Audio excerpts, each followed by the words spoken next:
oganda bed kod geno mane ka oganda ochomo yiero mag grassroots. Ang'o miyo jotelo mathoth oketo wenggi ahinya piny ka jok madhi yiero gi malo kocha koso girange yo machal nade. Wati gi thuolo mar wach mago mogik kata kodi Mheshimiwa Kizito. Okay, ka adwa medo wach ma Tom wuoye matin. Awinjo ko wacho maber ni grassroots elections have no meaning. Adwa corrected, to me they have a meaning, and they also form a party structure.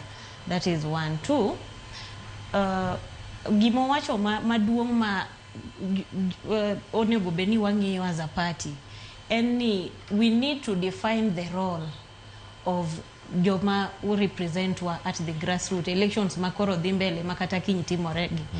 We need to really define their role. Mangato nego bedno ng'eyo role ne gimomiyo party dwaro no represent at the grassroots level. Okay, mana ni tijien bogo waheshimiwa. Samoro nitiere kata sani jomo osewuok e gweng' mar osewacho ni gidwaro positions in 2027. Koro they use these platforms mar buogogi. Ni ng'eni wadwaro gima kama. Kokigolo ting'eni wane ma wabro yiero in 2027. Koro kokigolo to kibiyudo ticket. I think that is not what they are supposed to do. We really need to help them to know their roles, and their roles must be defined. Ka waduogo e wach my watch on Orange Democratic Party. I think the party is very democratic. The party okay democratic kata ndiko rauge kasani. I'm a youth. I represent the youth at the County Assembly of Kisumu, and I'm proud of that.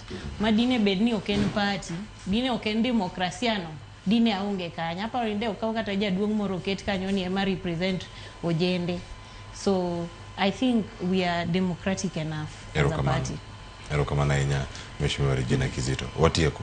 Wach mari mogik. Adwa medo wach mogik. Sani I've initiated a bill on Kisumu County Cess Bill. To koro adwa ni akwa jo Kisumu wachako public participation next week on 2nd of December. Samwadhi chako public participation ni akwa yogini mondo giwuog oko.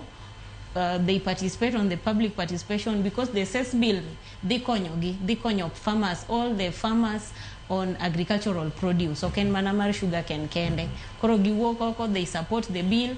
We are here to support them, and we are here to initiate bills that are going to help the people of Kisumu County.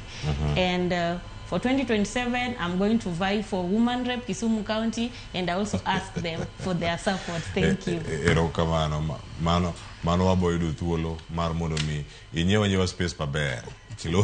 Ilose campaign mabobiro higa manyero kama na Regina Kizito kuom chopo karka ten golo paro. Ageno no kiruongo